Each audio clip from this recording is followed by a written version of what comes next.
लड्डू गोपाल जी की जय। मेरे राधा कृष्ण भगवान की जय।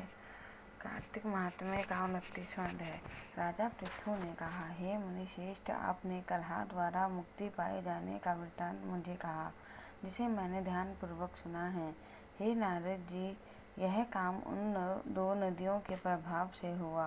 कृपया यह मुझे बताने की कृपा कीजिए। नारद जी बोले, हे राजन, कृष्ण नदी साक्षात भगवान श्री कृष्ण महाराज का शरीर और वेणी नामक नदी भगवान शंकर का शरीर है।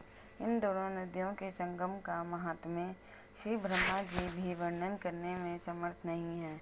फिर भी आपने पूछा है तो इसलिए आपको इनकी उत्पत्ति का वृत्तांत सुनाता हूँ। ध्यान पूर्वक सुनो। चाशुर्मन्वंतर के आरंभ में ब्रह्मा जी ने सह पर्वत के शिखर पर यज्ञ करने का निश्चय किया। वह भगवान विष्णु, भगवान शंकर तथा समस्त देवताओं सहित यज्ञ की सामग्री लेकर उस पर्वत के शिखर पर गए। महर्षि भृगु आदि ऋषियों ने ब्रह्म मुहूर्त में उन्हें दक्षिणा देने का विचार किया। तत्पश्चात भगवान विष्णु ने ब्रह्मा जी की भार्या त्वरा को बुलवाया। वह बड़ी धीमी गति से आ रही थी। इसी बीच में भृगु जी ने भगवान विष्णु से पूछा, हे प्रभु, आपने त्वरा को शीघ्रता से बुलाया था, वह क्यों नहीं आई? ब्रह्म मुहूर्त निकल जाएगा। इस पर भगवान विष्णु बोले, यदि त्वरा यथा समय यहाँ नहीं आती तो आप गायत्री को ही स्त्री मानकर दीक्षा विधान का दीजिए। क्या गायत्री पुण्य क्रम में ब्रह्मा जी की स्त्री नहीं हो सकती? नारद जी ने कहा, हे राजन, भगवान विष्णु की इस बात का समर्थन भगवान शंकर ने भी किया। ये बात सुनकर भृगु जी ने गायत्री को ही ब्रह्मा जी के दाईं ओर बिठाया और दक्षिणा प्रदान आरंभ कर दिया।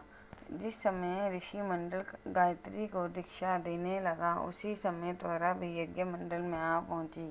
ब्रह्मा जी के दाईं ओर गायत्री को बैठा देखकर ईर्ष्या से कुपित होकर त्वरा बोली, जहाँ अपूज्यों की पूजा और पूज्यों की प्रतिष्ठा होती है, वहाँ पर दुर्भिक्षण, मृत्यु तथा भय तीनों अवश्य हुआ करते हैं। ये गायत्री ब्रह्मा जी की दाईं ओर मेरे स्थान पर विराजमान हुई है, इसलिए यह अदृश्य बहने वाली नदी होगी। आप सभी देवताओं ने बिना विचारे इस मेरे स्थान पर बिठाया है, इसलिए आप सभी जड़ रूप नदियाँ होंगे। नारद जी राजा पृथु से बोले, हे राजन, इस प्रकार त्वरा ने शाप को सुनकर गायत्री क्रोध से आग बबूला होकर अपने होठ चबाने लगी। देवताओं के मना करने पर भी उसने उठकर त्वरा को शाप दे दिया। गायत्री बोली, त्वरा, जिस प्रकार ब्रह्मा तुम्हारे पति हैं, उसी प्रकार मैं भी पति हूँ, तुमने पत्नी हूँ।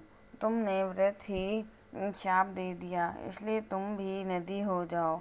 तब देवताओं में खलबली मच गई। सभी देवता त्वरा को साष्टांग प्रणाम करके, हे देवी, तुमने ब्रह्मा आदि समस्त देवताओं को भी जो शाप दिया है वह उचित नहीं है, क्योंकि यदि हम सब जड़ रूप नदियाँ हो जाएंगे तो फिर निश्चय ही ये तीनों लोक नहीं बच पाएंगे।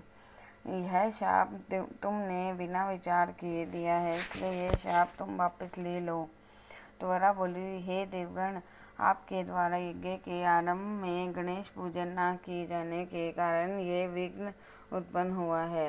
मेरा ये शाप कदापि खाली नहीं जा सकता, इसलिए आप सभी अपने अंगों से जड़ीभूत होकर अवश्यमेव नदियाँ बनोगे।